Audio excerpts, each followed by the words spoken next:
Hello, everybody, and welcome back to Disney Life Podcast. I am your host, Mark Valentine, Disney enthusiast, annual pass holder, and DVC member.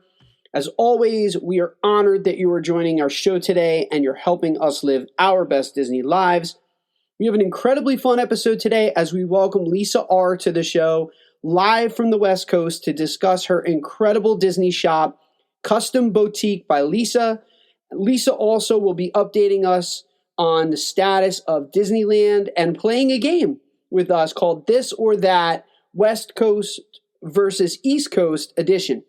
And this is the beginning of a much broader effort on our part to give our listeners diversity in the theme parks that we talk about. We're so excited to welcome some Disneyland enthusiasts to the show and share their hot tips and their recommendations with us. And we're not going to get into a tremendous deep dive today since this is the first of many episodes on Disneyland. So we wanted to start this series with like a 30,000 foot view, but we plan on diving much deeper in further episodes so that you can plan the perfect California getaway once the park opens up in California, which right now it looks like it's going to be in 2021. If this is your first time joining us here at the show, welcome home. And if this is a return visit for you, thanks so much for coming back. We really appreciate you being a fan of the show and joining us week in and week out. And just as a reminder, you can find all of our episodes over at our website, www.disneylifepodcast.com, as well as read all of our blog posts. John Hinson just put a new one on 2 weeks ago and shared some amazing photos for your photo book. I know I plugged that last week too, but it was really cool. So check out John's blog. He had a great episode with us as well. And as always, thank you so much to all of my contributors and my admins over at our Facebook community. Join us on Disney Life Podcast, where we have amazing game shows on Friday night. And then again on Sunday, Mandalorian Monday, every single week with the Wolf and the Wookiee. And it's just a really fun community. So feel free to join us. And we are just so blessed to be living this Disney life. And we are very thankful this week. All right, so thank you so much for joining the show. Lisa, I really appreciate it. Lisa is joining us from the West Coast today. So we're recording this, and it's 11 a.m., so Lisa got up with a cup of coffee to be a part of Disney Life Podcast. So Lisa, thank you so much for coming on the show. Welcome to Disney Life Podcast. Thank you for joining us. It's a pleasure to have you. Thank you so much. It's really great to be here, Mark. How are you guys been doing on the West Coast? We got Buena Vista Street open, so that helped a little bit. I haven't gone yet. I'm still cautiously watching, but it's a start. I only get like the really big headlines for what's going on with Disneyland in California. So right now, if I'm wrong, just correct me, but some of the shops have opened. Correct? Some of the shops and restaurants. Yeah. What's open right now? So Downtown Disney is mostly open. Every restaurant on Downtown Disney is open, and every food service. That's been since July, and it's been gradual. Okay. We've had some shops, those sponsored shops that are not open back up yet. Buena Vista Street, which is the entrance at California Adventures, just opened last Thursday. And it's limited. They allow 700 people at a time.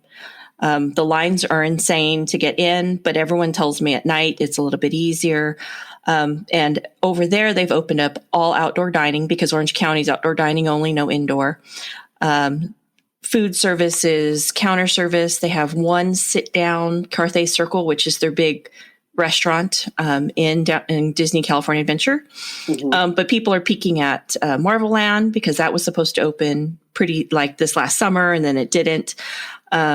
They've opened up almost all the way to Hyperion, and they've got like a little photo op that's socially distanced. They haven't brought characters out over there yet, which is what everyone's kind of waiting for. And Charlie Treats, which is like the Marcelines of Disney California Adventures, is open, but not doing everything that they normally carry. So it's limited, but it's something more. I mean, I think a lot of Disneyland pass holders have gotten a little tired of Downtown Disney. Yeah. You can only stroll that like not even half mile stretch for so many times before you're like, okay, I guess I'm done. So Disney kind of felt that and is trying to show the governor that we can safely open with not have any traceable issues back to Disney. I hate getting a lot of what I love about Disney groups, social media groups, is I like that they're so apolitical or non-political. But it's so interesting to see how just the government in both of those states have had such radically different approaches. That you have Walt Disney World, which I'm a pass holder in Walt Disney World in Florida. I'm very sad at what's going on in California on a personal level, because this year was supposed to be our bucket list trip to California. So Right. I told you this off air. I've never been to California. It is it's a trip that I've always wanted to make. This year, we finally decided that we were going to make the trip. And by the way, all of this revolves around like my inability to fly, by the way. So I had a very bad phobia of flying, where I didn't know if I could do the 5-hour plus flight. Really, like in the last year and a half, I've just grown and tremendously with like tackling my anxiety and desensitizing myself to a lot of my phobias and my fears. And I've overcome like 100%. And I looked at Linda and I said, this is it. Like, we're going to do this now. I'm not afraid to fly. Like, I've always wanted to go there, and we're finally going to do it. And then boom, COVID. Yeah. So like, I'm so sad right now, but it's so weird. Like, you see the different approaches in Florida and California right now. Yeah. And like, I really have been rooting for you all out on the West Coast that like there is a resolution coming soon, because it seems like 2020 is like, it's a wash now. There were some rumors that things were gearing up and there was a potential of the plan being executed, but it seems like that Disney said, listen, it's not economically viable for us to do this. It wasn't Disney. It was the governor. The state legislature and the State Department of Health decided that it was not manageable. And really the problem with it is the fact that Disney World has done a really good job of keeping masks on, keeping people socially distanced. They've done an amazing job with that.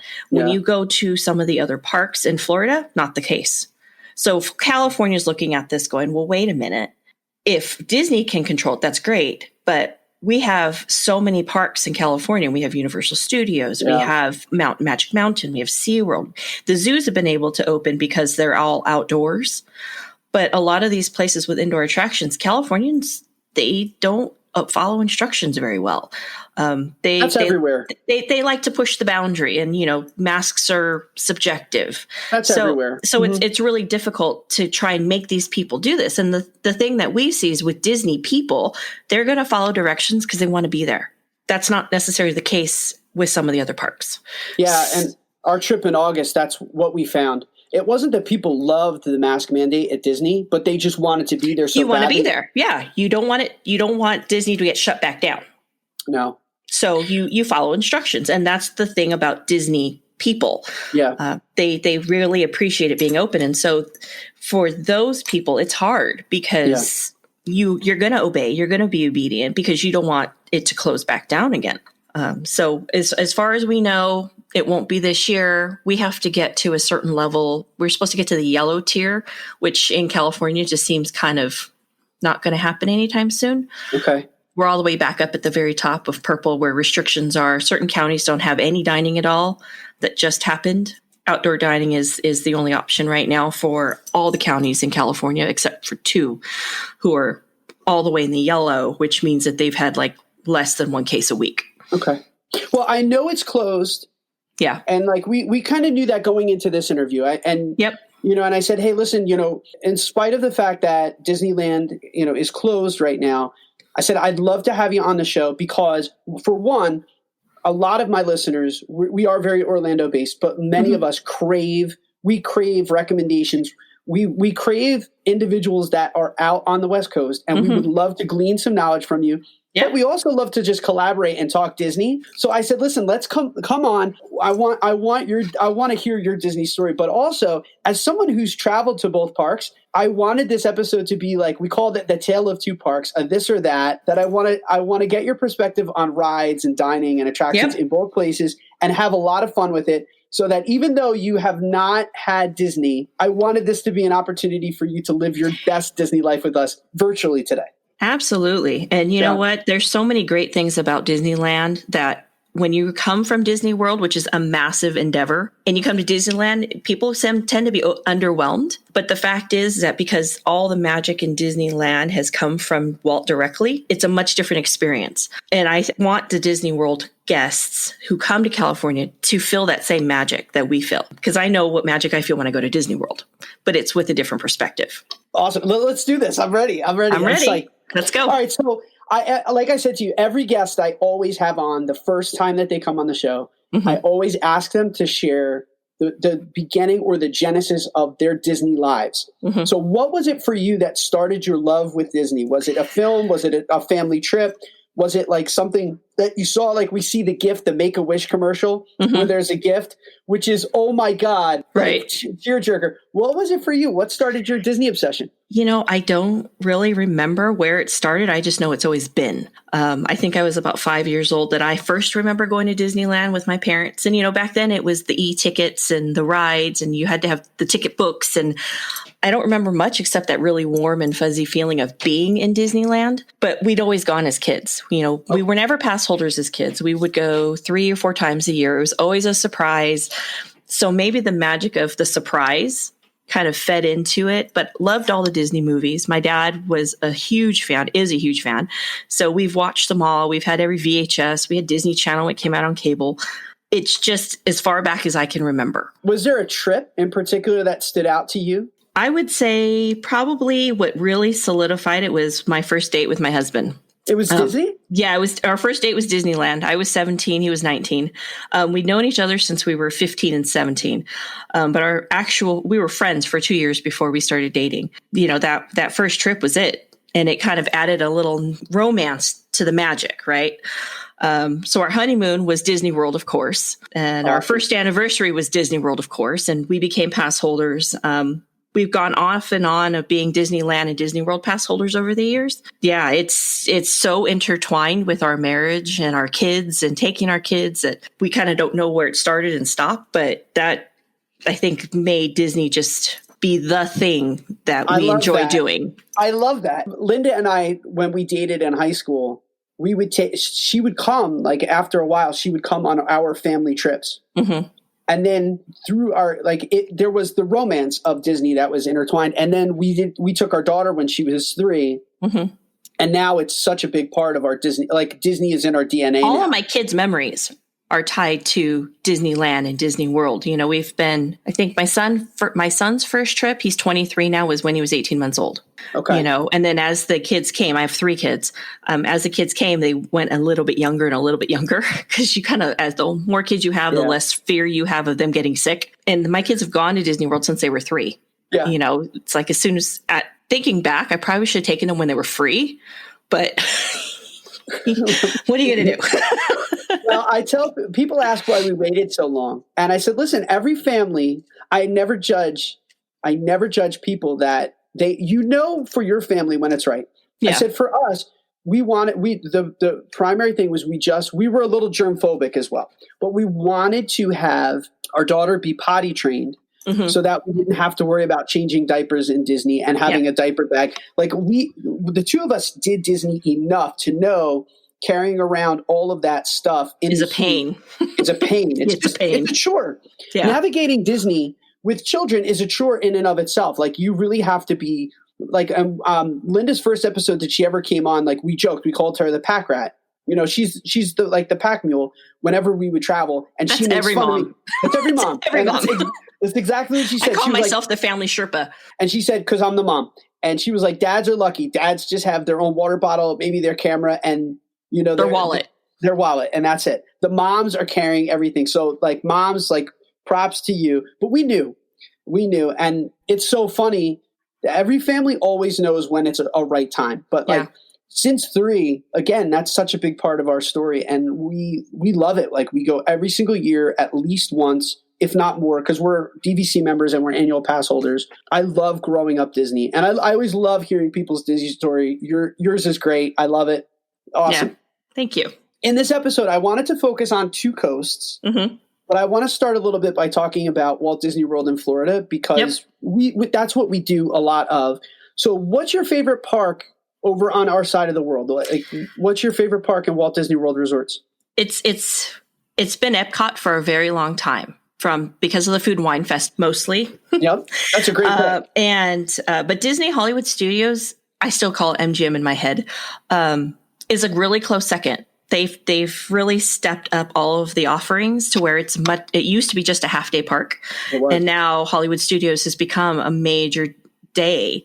So I'm starting to kind of waver a little bit on Epcot, but Epcot's got Ratatouille coming, so it's probably going to win out as my favorite again. On my second episode that I ever did, I talk about my love for Epcot was always very strong. So Epcot growing up was always my number one park. Recently with the construction, it's been a little bit of a bummer. It's been a little bit of a bummer, and I'm disappointed. But the fact that Hollywood Studios went from a half-day park to having adding Toy Story Land, adding my favorite, because I'm a Star Wars nerd. Galaxy's Edge is amazing.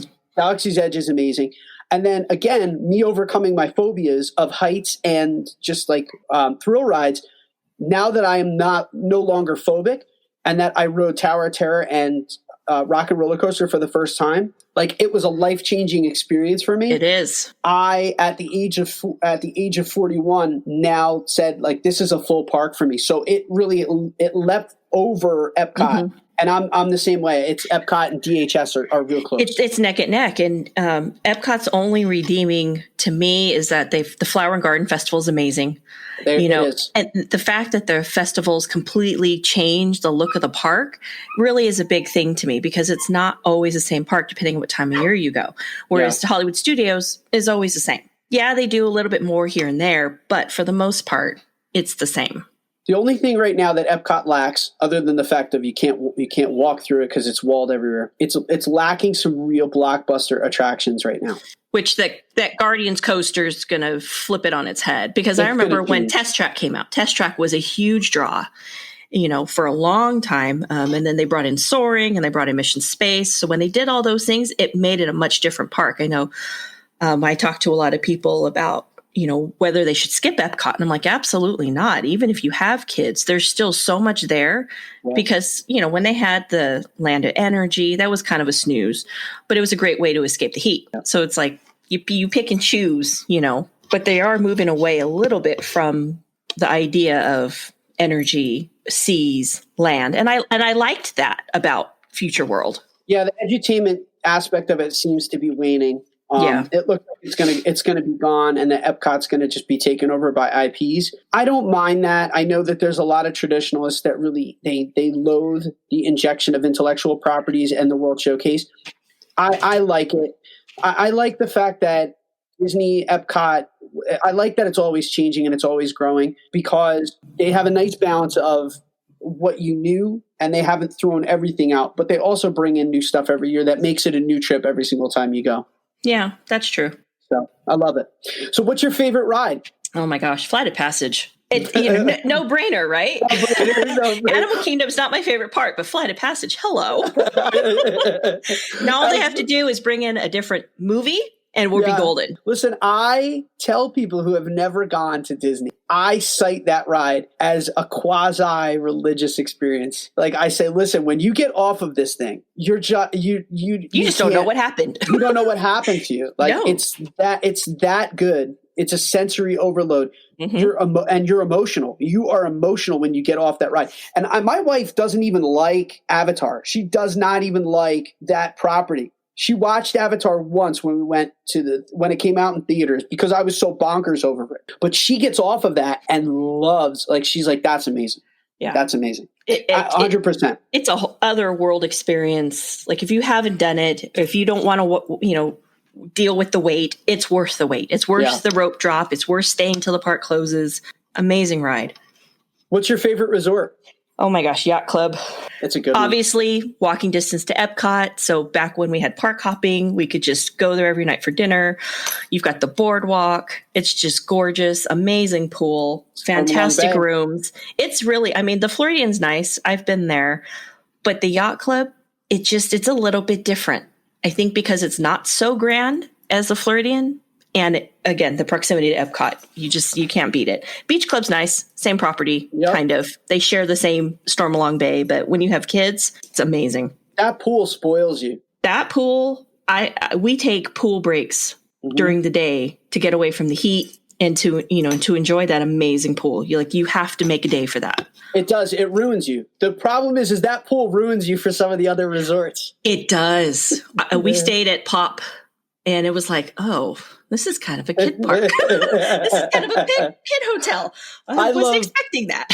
But I like the Skyliner access, I do. Which is why I like Pop. Yeah, Pop is our actually, that's our go-to.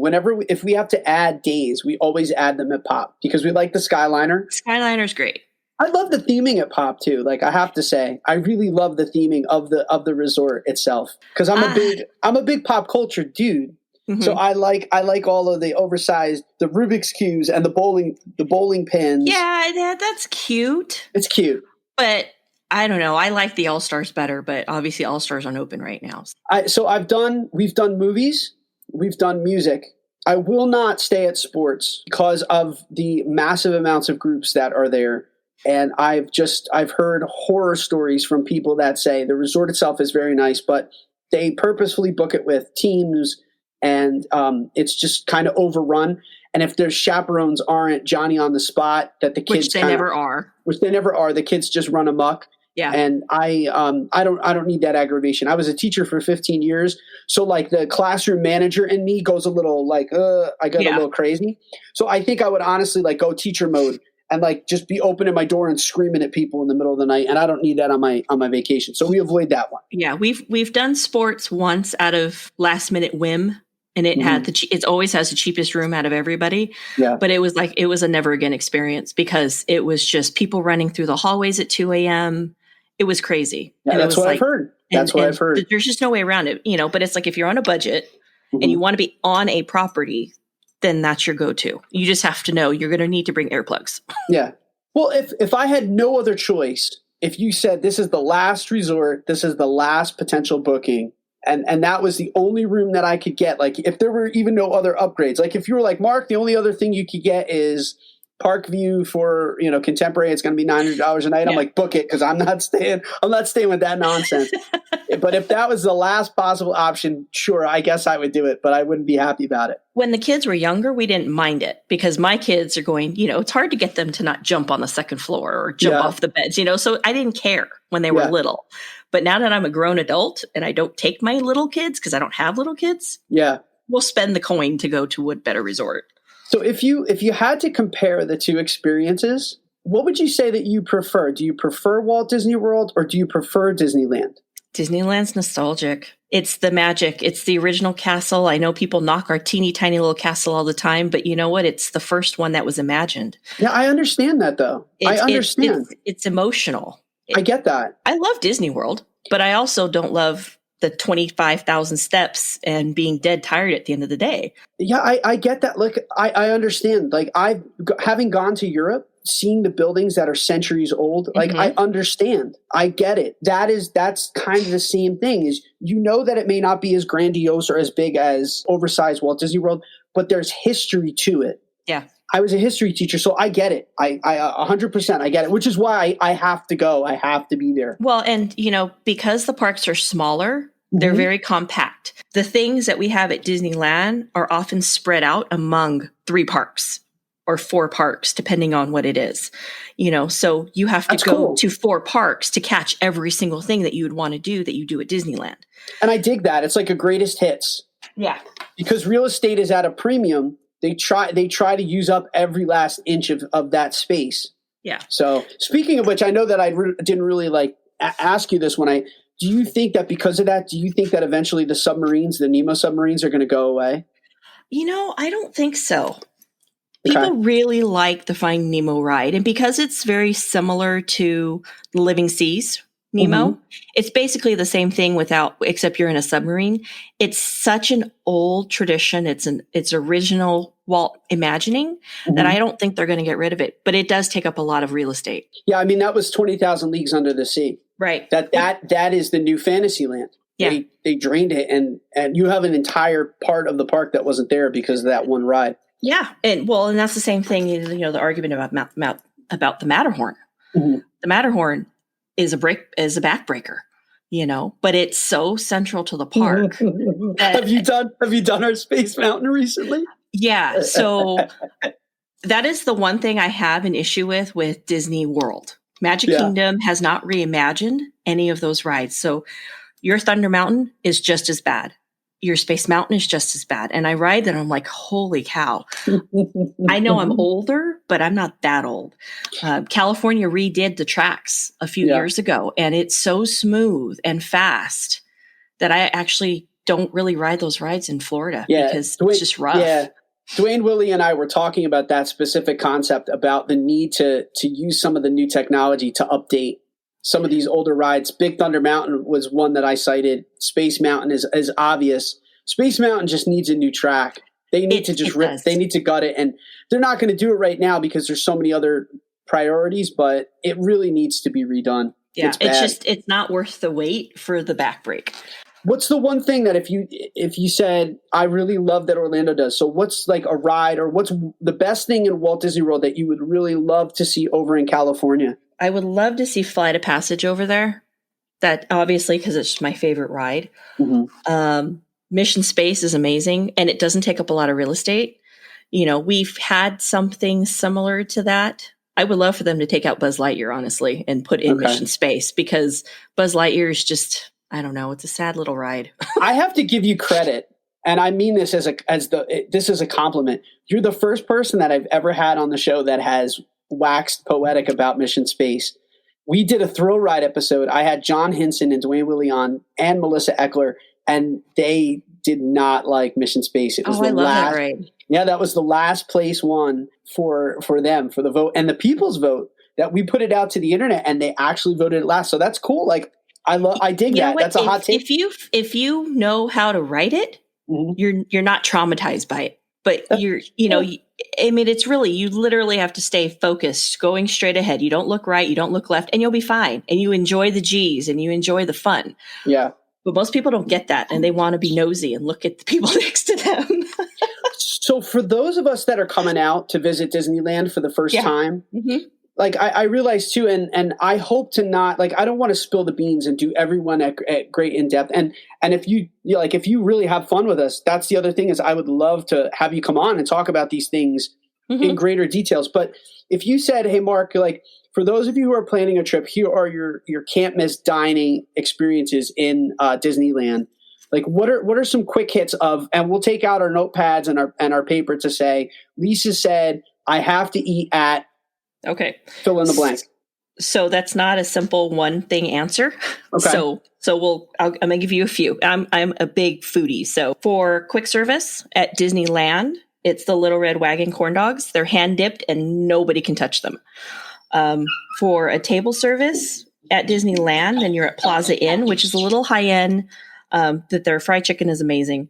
Or Cafe Orleans, which is New Orleans Square, is unique to Disneyland. They don't have one at Disney World, Magic Kingdom. And the food at Cafe Orleans is phenomenal. Yes, you could go Blue Bayou. It's cool because it's inside the Pirates ride. But Cafe Orleans is pretty much the exact same food for a much lower price point.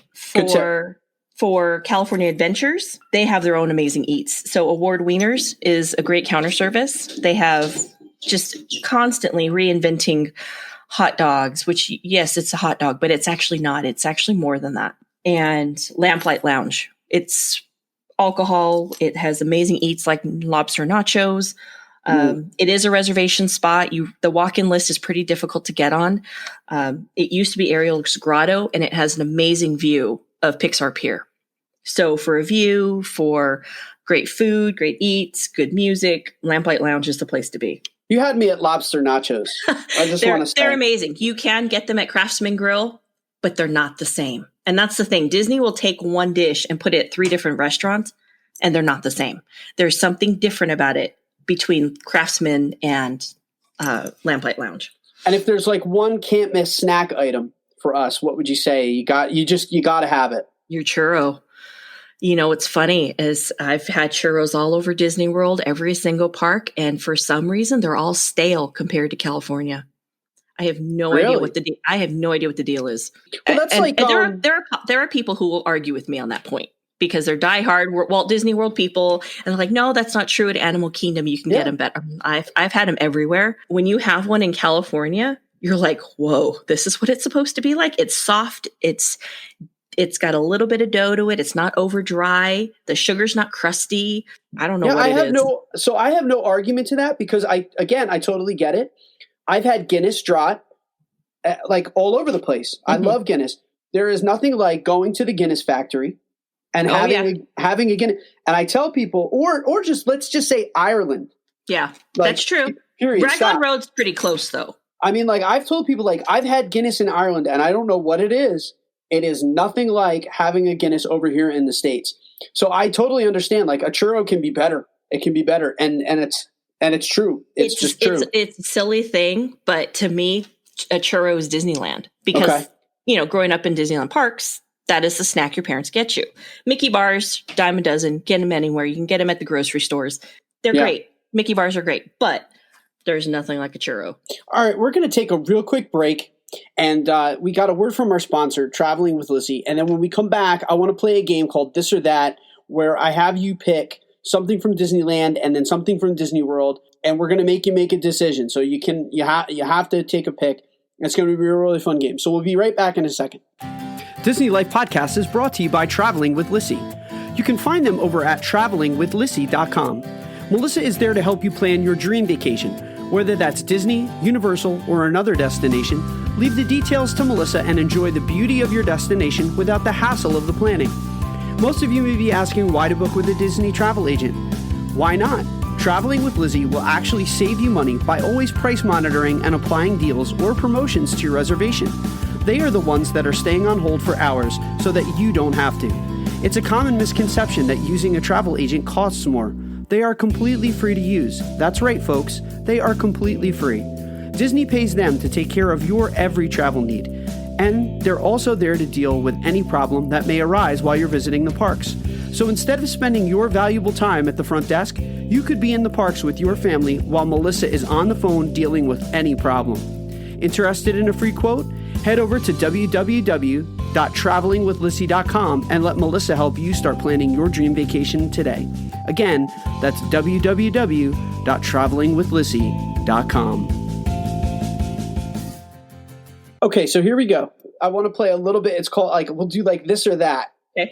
California and Florida edition. I'm going to ask you to make some really tough choices. Okay. So if you want to expand, like, so if you feel the need to justify, you're more than welcome to expand upon your answer, but you don't have to defend yourself. Like, your choices are your own. I know what you're going to, now that we've talked about it. Space Mountain and Walt Disney World or Disneyland? Disneyland, refurbished track, smooth, crazy fast. Awesome. Pirates in Walt Disney World or Disneyland? Disneyland. We have 2 drops. You just can't beat that second drop. I'm so jealous. We're always waiting at Walt Disney World for that second drop. We're like, oh yeah, they suck. They don't have it. We don't have it. And we don't have Johnny Depp just pop over every once in a while. Yeah, you guys didn't get that reimagining, which is funny. Oh my goodness. All right. Hollywood Tower Hotel versus Mission Breakout. That one's a hard one because the Tower Hotel at Hollywood Studios, the cart moves through a room. It doesn't do that in California. It just goes up and down and that's it. But the Guardians ride's pretty amazing and it changes according to the music. So at the end of the day, I'm going to have to say Mission Breakout. Hey, that's Joe Rohde. The reimagining was so fantastic because the only difference between Florida and California originally with Tower Terror was that Florida's car moved. But the ride in essence was the same. Yeah. But when they added Mission Breakout, there's 5 different songs. And depending on which song is playing will determine how many drops you get. That's cool. So it's kind of a game to figure out, okay, what do we got today? So on the last episode that we just recorded with Ethan Rawson, so we did a podcast with the Wolf of Walt Disney and the Wookiee. And we said one of the things we cannot stand about Orlando is years ago, they made a deal with the devil, and Orlando got all of the Marvel properties. So we do not have a Marvel campus. Right. We're not ever going to get one. We get no Marvel in our Disney experience. It drives me crazy, because I love Marvel. So that's another huge reason why I cannot wait to come and see you guys in California. I want to have Marvel be a part of my. Yeah, I need it. I crave it. It's going to be pretty amazing. That animatronic Spider-Man is just phenomenal. We can't wait for that to open. All right, Cars versus Test Track. Cars, better story. I get that. The test track and the bumps and I just I like the modern iteration of Test Track. I do like it a lot better than it was. Better. There's no story. There really is no story. There's no story. And if for kids that like the Pixar stuff and who like cars, to be in Radiator Springs, you can't beat that. I know that it's not always this, that it's limited, but Soarin' Over California or Soarin' Around the World? Soarin' Over California. Yeah. There's something to the original. It's the original. Yeah. It's great. It's all the highlights of California. And, the thing behind California Adventure was that for someone who came from another state, they got to experience all the great things of California in one shot. Yeah. And that was the whole premise behind it. A lot of people don't understand that. And they're like, this is kind of a lame park. But Soarin' Over California is amazing. Awesome. Pandora, which I know you guys don't have, versus Galaxy's Edge, but you've been to both. Yeah. Pandora is amazing. It's great at night. I mean, a Galaxy's Edge is great at night too. And they have more rides, but there's something about Pandora. Just the floating mountains and the waterfalls. Props to you for answering that, because I can't do that. I can't do that. I can't answer it. I couldn't do it. If someone asked me to do it, I'm like, nope. That's like which child do you like better? Nope, not doing it. I love them both equally. I like Galaxy's Edge. I love Star Wars. We're a big Star Wars family, but there's just something about the uniqueness of Pandora. Mm-hmm. Oh, I hear you. Mickey Pretzel versus a Mickey Bar. It depends on which park. Mickey Pretzels are not good in Florida, but they're great in California. And a Mickey Bar, because I can buy it anywhere, is kind of like So a pretzel would actually have to win out. If you're getting it in your park, not if I'm going to get it, yeah. But you know what though? The Simba pretzel over by Everest is amazing because those are amazing pretzels. Like, it's only at this one little place right across from the exit of Expedition Everest, but is soft and chewy, and it's exactly what a pretzel should be. Everywhere else, it's kind of hard. And it's probably because they're not getting pushed out to the entire park and getting cooled off and getting hard and like turning stale. They're not pre-made. They're made on demand. Exactly. Yeah. And it's a Simba shape. You can't get it's cute. So this one this one's a little harder than you would think, because one is very old and nostalgic, but so you get the nostalgia feel versus one that's just brilliant. Matterhorn or Expedition Everest? Expedition Everest. Wow. That surprises me a little bit. I have never loved Matterhorn. Even as a kid, I didn't like the Yeti. I don't like the track. I've never liked the track. Yeah. Expedition Everest is amazing. You come off that going, what just happened? Yeah. Disco Yeti. I love it. So the Disco Yeti wins. Disco Yeti won out. That's awesome. Yeah. And then Aloha Isle or Sunshine Tree Terrace? Sunshine Tree. Yeah. Wow. They always have something new. We don't get new in California. We get Dole Whip Float. Then sometimes Citrus Swirl, but very rarely. In Sunshine Tree gets constantly new stuff. It's crazy. Yeah, I agree. Like I thought I was the only person in the world to say that. I know I'm not a traditionalist. Sunshine Tree Terrace always has something cool, whether it's Red's float, they have the I love you float. The little hey one that was so cute. Oh my, yeah, I agree. They come up with some stuff and I'm like, why can't we have that here? It's the same machine. We just have to put another flavor. We get one flavor and one flavor only all day long. So awesome. Hey, thanks for playing with us. So tell us a little bit about the shop. I want you to plug the shop because it's great. I love it. So my shop is Custom Boutique by Lisa. We make custom cups. So we take Starbucks cups and we also use some non-Starbucks ones now. And we add characters onto it. There's a lot of people out there who fan over obscure characters. And so we do that. We also do traditionals. Obviously we do Mickey and Minnie and Belle and the Beast. But it's 100% custom experience. So you can buy one of the things we have normally, which we try to do fun stuff with color integrations and glitter. And, it's a very girly stroller accessory type of deal. Mm-hmm. It's also a don't steal my cup. I know that's mine. Yeah. But we really take a lot of fun in doing the obscure stuff. For a long time, there was nothing with villains on it. Villains are nowhere to be seen except at Halloween. And except during that time period, you can't buy anything with a villain. So that's kind of where we start veering off the path and doing villains and doing sidekicks. People love sidekicks. They like, Bruni, or they like Pascal. We put names on stuff. It makes a great gift. We ship all over the world. We've had customers all the way as far as Israel and New Zealand because they don't have Starbucks and they don't have Disney. And so it kind of gives them a little bit of that magic, even though they don't live in a country where they've got it.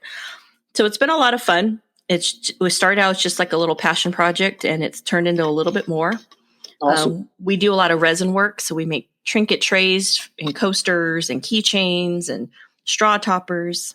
Yeah, I mean, listen, folks, too, like to all of you that are out there, and to those of you who join us on a weekly basis in the Tiki Room Studio, we're like right on the cusp of the holidays. These are perfect for stocking stuffers. These are perfect gifts for the family. For someone who's looking for that obscure character, Custom Boutique by Lisa.com, correct? Mm-hmm. That's the URL. Yep. Or at Custom Boutique by Lisa on Instagram. Mm-hmm. And Facebook. Check it out. Really cool stuff. That's actually where the two of us met. Was I fanned hard over her shop, and then we just started talking offline, and I invited her on. I said, "Hey, listen, I'd love to have you come on the podcast and talk about the West Coast." And thank you. Like this has been Thanks for having me. Yeah, it's been a lot of fun. I really hope you enjoyed. I would love to have you back, because I know too that like it's so hard when we're in a 30 or 40 minute window to really like dive deep on a lot of this stuff. And that's what I would love to do just in future episodes. If you'd love to come back again, I'd love to have you as part of the show. Absolutely. There's nothing I like talking about more than Disney. And in the words of Marina Mouse, do you want to talk Disney? Yes. Yes. Always yes. Always yes. Lisa, thank you so much. Thanks for having me, Mark. Have a wonderful Thanksgiving with your family. Thank you for living your best Disney life with us today. And it's never goodbye. We'll see you real soon. We'll see you real soon. Thank you. Thanks. So that'll do it for another episode of Disney Life Podcast. Thank you again to Lisa for coming on the show. She woke up really early this morning on the West Coast to be here. Check her out at Custom Boutique by Lisa on Instagram, on Facebook, and she also has a URL, customboutiquebylisa.com. Thank you again for joining our show. Check us out at www.disneylifepodcast.com. Subscribe to the show, leave us a rating, leave us a 5-star review. Thank you so much again, and I hope that your week is filled with faith, trust, and pixie dust. See you real soon.